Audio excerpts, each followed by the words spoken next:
Tastes kind of like Kool-Aid. But us engineers, we found another use for bug juice because, hey folks, SC Closer here. Friends call me Vic. Got another episode of Vic Sea Stories and Tall Tales. This one I'm going to call Bug Juice. All right, so you're probably asking yourself, what is bug juice? Bug juice is an amazing elixir. This thing is chock full of ascorbic acid / vitamin C so that it fights scurvy, it quenches your thirst, as well as clean deck plates, corrosion from brass fittings, or any kind of metal surface for that matter. This is amazing stuff. This is like the Navy's form of Kool-Aid, okay? Came in these little packages, had a little Navy stock number on it. The bug juice I remember most of the time was red, so I'm thinking it was cherry maybe. They had a few different flavors, but usually you saw the red one. And they would have it up on the mess decks in those little fountain things, you know, where you go, get your drink out of it, and it keeps it circulating around, you know. And like I said, most of the time it was red, and they called it bug juice. And I think the main reason they had it in all is because it had a lot of vitamin C and stuff in it, so they gave you something to drink. And back in the old days, whenever they started with this stuff, you know, when you're out at sea for long periods of time, sometimes you don't have fresh fruits and stuff. Now, we didn't really seem to have that problem, but I guess a long time ago they did more so, and maybe during wartime, maybe even in World War II and stuff, they might have had a little more issue getting supplies to people. So it was a way of providing vitamin C and a lot of vitamins and minerals for the crew that you needed, and it was in a drink form.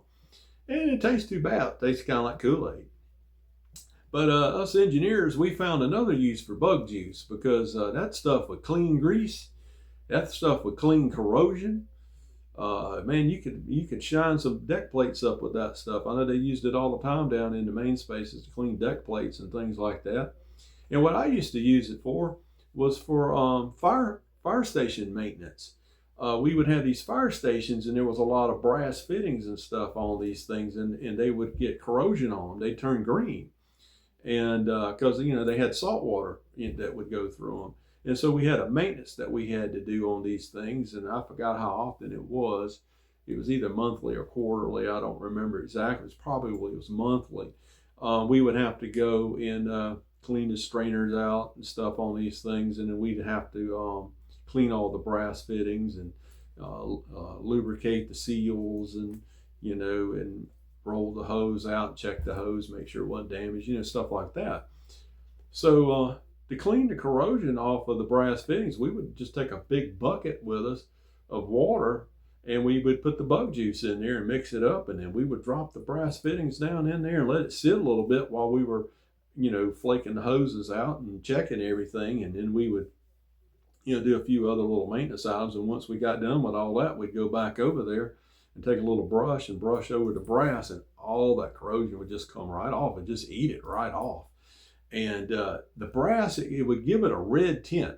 We normally use the red bug juice, and so that dye and that bug juice would give all the brass fittings a red tint. Now this was helpful, this red tint. I'll tell you that one in a minute. But we put it all back together, and we take all the little gaskets and seals and stuff like that were in there, and we'd lube them up with silicone and put everything all back together, and and get it all back up there and have it all looking nice. Well, they used to do something when you did maintenance like that. They called it a spot check, and once in a while you'd get spot checked on this stuff, and it was like sometimes a chief or sometimes an officer.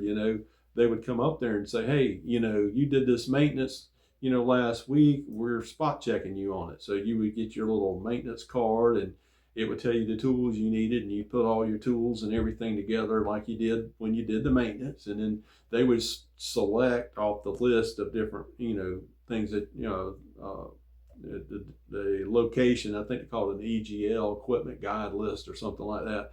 It tell you the location and everything. They would just pick one of the ones that you had done, and you would go down there to it, and you would explain how you did everything, and they would look at it. And sometimes they would make you start to do it a little bit again, just so they can look, to make sure it looked like you had done the maintenance.